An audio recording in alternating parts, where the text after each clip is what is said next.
Are they Nigerians or not? It's a continuous question in discussions on the clash between farmers and herdsmen, especially in many incidences of attacks in communities and loss of lives. Since fingers have been pointing mostly in the direction of the Fulani people, Big Story visited a Fulani community to get their perspective on this issue of alleged attacks by Fulani herdsmen. That's our story this week.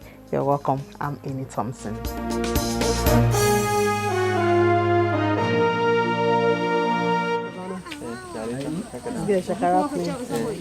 In Chukum local government area of Kaduna State in northwest Nigeria, a typical setting of a Fulani community is in the outskirts of the area called Millennium City. Traditionally, a community is made up of at least a handful of different families, as is in this case. The families here have also continued in the traditional means of sustenance, farming for most of their food. One of the produce from their farm is corn, which is dried and grounded into flour for one of their staple food, tuwo.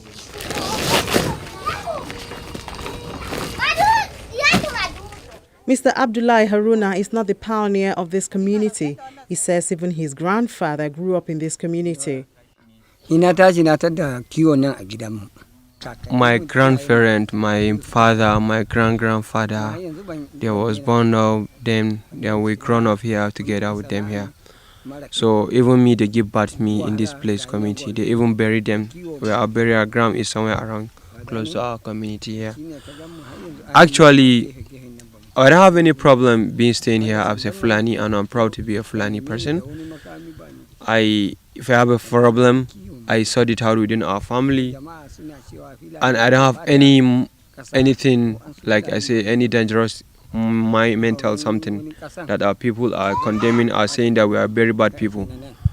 Apart from this stick that I hold in here with my hand now, I don't have anything that is complicated that's going to spoil my career or to spoil anything pertaining Fulani reputation in our culture. Although the families farm for their food, their main source of livelihood is cattle rearing.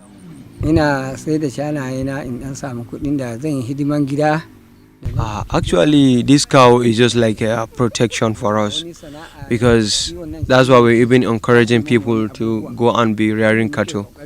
If I have something critical and emergency that is more than the milk we are selling to give it to our wife to go and sell it in the market, or Frada Nono, I can go and sell my goat. If the thing is above goat money, I can go and sell the cows so that I can solve the problem. His brother, Sani Haruna, does more of handling the cows, which belongs to all members of the family.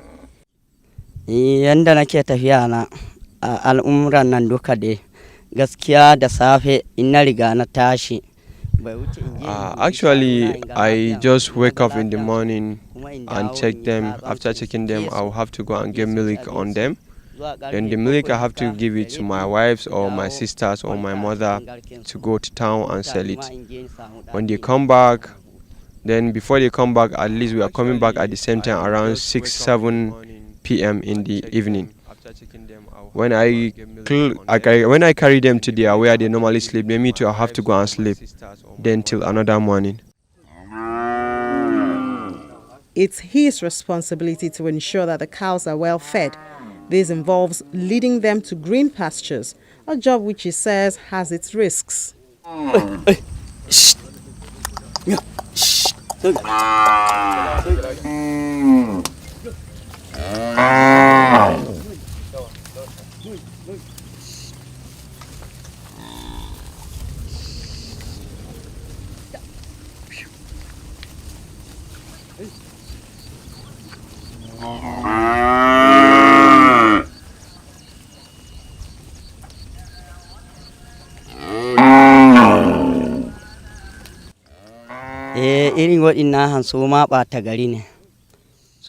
Those Fulani herdsmen is not a real Fulani. The truth about the matter is that they doesn't have a base. All they after, like, if you ask them where they come from, they will not tell you. If you catch them, they will not tell you they are real bees. We are not praying to be meeting with that kind of people, because even us too, they are hunting us. In fact, they hunt us, they hunt our cows, they will kill us and carry our cow, run away with our cows. They will join them together with their own. So a real Fulani could not do that kind of thing to kill somebody, not even his own cultural person. A real Fulani, it doesn't belong to somebody. Like if somebody going to plant his farm, to go and enter his farm to eat, he's all what he planted for, his crops. Actually, I was praying for those people, that those bad people spoiling the nation, we call them spoiling the nation, to be in a good shape, and our government to put hand to help us to pitch them out in us, because many of people, they are thinking we are bad people. All of us Fulani, we are bad people. Well, we are not. One daily benefit of the cows is the milk. It's extracted for one of the delicacies of the Fulani people, fura de nunu. Come on, tell you.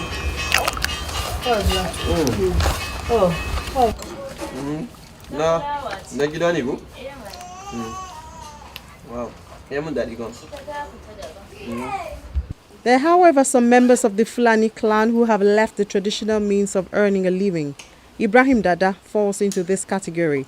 He has embraced the entertainment world, but he's equally worried about the growing negative impression of the Fulani tribe.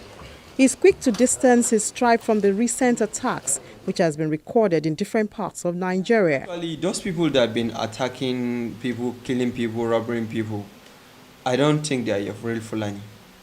A real Fulani, if like you keep this in for like 100 years, if he's in this room or in this office, I don't think that Fulani is going to talk that thing or looking at him. That's a real Fulani. That's why we got to know a real Fulani and a fake Fulani. And a fake Fulani, he can do something bad thing to you. Like you just come back, come in the umbrella of Fulani. Yeah, my Fulani too. I speak Fulani. Maybe I say Nyola. Like maybe I say in Lagos, I speak Yoruba, I'm Yoruba. That's how good people know. Yeah, and some of them are part of our neighboring country. They just come in the umbrella of, I'm a Fulani. I speak Fulani and I have cows. So I snatch cows from other people. So I'm a Fulani too. Yeah. Normally those people, we call them Rivan Talampra. In our house, that's we call them Rivan Talampra. Do you know what the meaning of Rivan Talampra? Is a profit gaining when you go and sell Fulani nono. And what the secret about that is that most likely you find out a real Fulani is not even a real Fulani, because you find out if a married woman go to market with a Fulani nono on in the result of she want to sell the Fulani, then she just sell herself to make God, to laborers, to so many useless people. So that son, when they get son on that within that period, that son is found out son is showing his dad hand. He's even slapping his dad, which means he's not a real son. A real son cannot slap his dad or cannot abuse his dad. You find out the boy start taking something that highness, something goes just pies his head, like India hen, we all that kind of stuff, start taking it. Then at the end, you find out the boy turned to armed robbers. Yeah. So that's most likely that what is happening. His perception is corroborated by retired Colonel Shobo Najid, who said he served in the north during his active days in the army. 3 or 4 different types of Fulanis in Nigeria. And we have those ones that are from Niger. Those are the ones that are the most wickedest you can think about. We call them the Sulubawas. And they are the ones that rear cattle that have torn horns. And if you see them, you know that these people, they are deadly. So those ones, there's nothing you can do about them. They are from Niger. Those are the people that were from Hissène Habre's disbanded army, who were thrown out of the barrack without the army, without the nation collecting their weapons from them. Rather than them carrying the stick, they now resorted to cattle rearing with their weapons, which they got from the government, because there was no government that was checking them to recover those arms from them. If you look at history, you discover that the Nigerian Fulani men, they are not troublemakers. We do exercise with them. Each time we go on foreign, I have 25 cattle in Kebbi State, because I was a commanding officer there, and now the cattle I have, I left them there. It's under the control of somebody. And in Bauchi, I have 12 cattle. I give them to a cattle rearer, and my cattle are there. So the Nigerian cattle rearers, they are not the troublemakers. Those ones, they are itinerant people. They are always moving. So they don't have a settlement. And the government should be able to integrate them into the system. Before now, they are already integrated into the system, because anywhere the Fulani man goes to, they are accepted in the community, and nobody antagonizes them. It is when the foreign Fulani men started infiltrating into Nigeria that we started having this problem of militancy and armed banditry.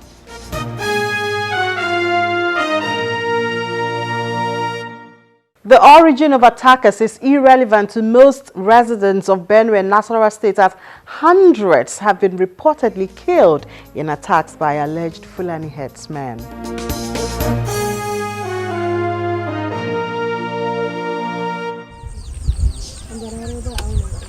Although not a lot is heard from them, the Fulani community says it's not immune to the troubles which other Nigerians complain about, as it's connected to insecurity.